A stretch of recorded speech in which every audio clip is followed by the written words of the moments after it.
Assalomu alaykum azizlar. Subhanallohi va bihamdihi. Bu kalimani yodlab olishingizni tavsiya qilaman. Doim aytib yurishingizni ham. Inshaalloh nima muammoingiz bo'lsa, qani qarzingiz bormi, kasal odamingiz bormi, o'zingiz bemormisiz?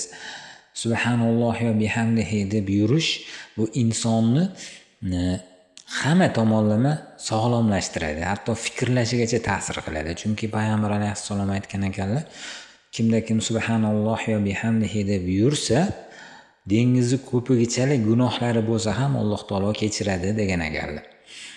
Men shu narsa boshimdan o'tgan, juda qiyinchilikka tiqilib qolgandim.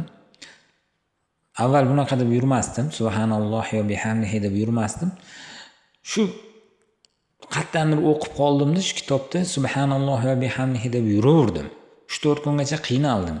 Keyin o'z-o'zidan tilim o'rganib qoldi. Asta-sekin ishlarim ham iziga tushib ketdi.